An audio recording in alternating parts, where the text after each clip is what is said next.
دیکھیے میں اپنے مطالعہ قرآن اور فہم قرآن اور تدبر قرآن اس سب کا خلاصہ آپ کو بتا رہا ہوں۔ اگر دین حق مغلوب ہو اور باطل اور طاغوت غالب ہو، اولین فرض عین اس طاغوت کو ختم کر کے اس کے غلبے کو توڑ کر اللہ کے دین کو غالب کرنے کی جد و جہد کرنا، اصل اور پہلا اور فرض عین۔ نماز سے بھی پہلے یہ فرض ہے۔ نماز کی صداقت اس پر ہوگی، اگر یہ کر رہے ہیں تو نماز صحیح ہے، یہ نہیں کر رہے تو نماز جھوٹی ہے۔ باطل کو آپ نے گوارا کر رکھا ہے، ریکنسائل کر رکھا ہے، نماز پڑھ رہے ہیں ایاک نعبد و ایاک نستعین، جھوٹ بول رہے ہیں آپ۔ ہاں باطل کو آپ نے تسلیم نہیں کیا ہے، باطل کے خلاف آپ کی جدوجہد جاری ہے، تب آپ کہیں ایاک نعبد و ایاک نستعین تو سچ بول رہے ہیں، ورنہ نماز جھوٹ بنتا ہے۔ وَنَخْلَعُ وَنَتْرُكُ مَن يَفْجُرُكَ، ہم چھوڑ دیتے ہیں جو بھی تیرے فاسق و فاجر ہوں، اور ہمارے تو کوئی فرق نہیں پڑتا، وہی دوستیاں، وہی رشتہ داریاں، فساق و فجار، حرام خوروں، ہم سب کے ساتھ جھوٹ بولتے روزانہ۔ بازی بازی بارش بابا ہم بازی، جھوٹ اوروں سے اللہ کے جناب میں کھڑے ہو کے جھوٹ بولنا۔ تو پہلی بات سمجھ لیجیے، اس صورت میں پہلا فرض یہ ہے جس کے ہونے پر ہر فرض کے صحت کا دار و مدار ہے۔ نماز بھی اس کے لیے استعانت کے لیے ہے، وَاسْتَعِینُوا بِالصَّبْرِ وَالصَّلَاةِ، اس مقصد کے لیے استعانت نماز سے حاصل کرو، مدد حاصل کرو۔ ہاں اس کے برعکس صورت اگر ہو، خلافت راشدہ میں ہم پیدا ہو گئے ہوتے تو نظام قائم ہے، اور اس نظام کی مزید توسیع، اسے پورا یونیورسلائز کرنا، یہ حکومت کی ذمہ داری ہے۔ ہم حکومت کے نظم کے پابند ہیں۔ اس صورت میں یہ فرض کفایہ ہے۔ حکومت کہتی ہے اتنے آدمی والنٹیئرز ہمیں چاہیے، اتنے آدمی نکل آئے، باقی سب آرام سے گھروں میں سوئے، ان کے اوپر کوئی ملامت نہیں ہے۔ یہ فرض عین نہیں ہے۔ ایسے جیسے نماز جنازہ فرض کفایہ ہے، کچھ لوگوں نے نماز پڑھ لی، باقی سب کی طرف سے بھی ادا ہو جائے گی۔ کسی نے نہیں پڑھی تو سب مجرم، سب گناہگار ہو جائیں گے۔ اس معنی میں اگر خلافت کا نظام قائم ہو، دین غالب ہو، تو انڈیویجولز کے اوپر سے ذمہ داری ہٹ گئی۔ اب وہ ادارہ موجود ہے خلافت کا، حکومت اسلامی کا، وہ اس کی دیکھ بھال کرے گا۔ How to extend this domination of Allah دین over the whole of the globe, اور اس میں جو بھی ضرورت اسے ہے، جو اسے افرادی قوت چاہیے، مالی قوت چاہیے، تعاون چاہیے، وہ لوگ پیش کر دے، بس ٹھیک ہے۔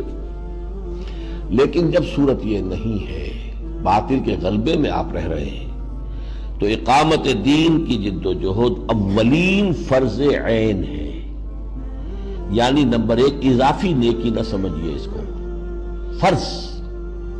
فرض عین، اور فرض کفایہ نہ سمجھیے اس کو، فرض عین۔ فرض عین اور اولین جب میں نے کہا تو اس میں دو چیزوں کی نفی ہوئی، اضافی نیکی نہیں ہے اور فرض کفایہ نہیں۔ نمبر دو، اس فرض عین کی ادائیگی کے لیے شرط لازم ہے، شرط لازم، پری ریکویزٹ، التزام جماعت، کسی نہ کسی جماعت میں ہونا اس کے لیے لازم ہے۔ جیسے نماز فرض عین ہے، وضو کے بغیر نہیں پڑھی جا سکتی، تو وضو بھی فرض ہو گیا۔ اقامت دین کی جد و جہد وضو کے بغیر نہیں ہو سکتی، جماعت کے بغیر نہیں ہو سکتی، لہذا جماعت فرض ہے۔ دیکھیے جہاں تک پہلی بات ہے، اس کے لیے تو میں نے سارا آپ کو آج پھر دوبارہ گنوا دیا، سورہ بقرہ سے سورہ توبہ تک، اور پھر وہ سورہ شورى سے، یہ ساری چیزیں گنوا دی آپ کے سامنے۔ جہاں تک التزام جماعت کا تعلق ہے، اس پر میں قرآن مجید سے کوئی نص صریح پیش نہیں کر سکتا، I admit it۔ اشارات ہیں، اشارات کس شکل میں ہیں؟ حزب اللہ کا لفظ استعمال کیا گیا، پارٹی، کس لیے کیا گیا؟ رہنمائی کے لیے کیا گیا، قرآن کا ہر لفظ ایک رہنمائی لیے ہوئے۔ یا محمد رسول اللہ والذین معہ، ایک جماعتی زندگی کا نقشہ آ گیا۔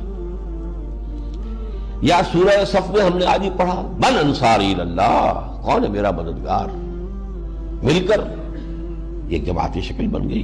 لیکن یہ اشارات ہیں، نص قطعی جس کو کہتے قرآن سے نہیں ہے میرے پاس، میں تسلیم کر رہا ہوں۔ البتہ احادیث میں نصوص قطعیہ ہے بہت سخت. علیکم بالجماعت، تم پر لازم ہے جماعت کی شکل میں ہونا. اور جو ایک اثر ہے حضرت عمر فاروق رضی اللہ تعالی عنہ کا، لا اسلام الا بالجماعہ، جماعت کے بغیر کوئی اسلام ہے ہی نہیں. اور اس کو نوٹ کر لیے، جماعت کی دو ہی شکلیں ہیں، یا ہمارا جماعتی نظام ایک ریاست کی شکل اختیار کر چکا ہے، تو جو امیر المومنین ہے وہی ہمارا امیر ہے، یہی ہماری جماعت ہے. نہیں ہے تو کوئی نہ کوئی جماعت ہوگی جو اس کو قائم کرنے کی جد و جہد کرے، اس کا امیر ہے اور اس کے ساتھی. اسلام کی کوئی تیسری شکل ہے ہی نہیں. یا تو خلافت ہے، حکومت ہے، یا نہیں ہے، دو ہی شکلیں ہیں. اگر ہے تو وہ جماعت ہے، حکومتی ریاستی ڈھانچہ جو ہے وہ جماعت بن گیا اب. اور اگر وہ نہیں ہے تو اس کو قائم کرنے کی جد و جہد کے لیے جماعت اس کا نظام ہے.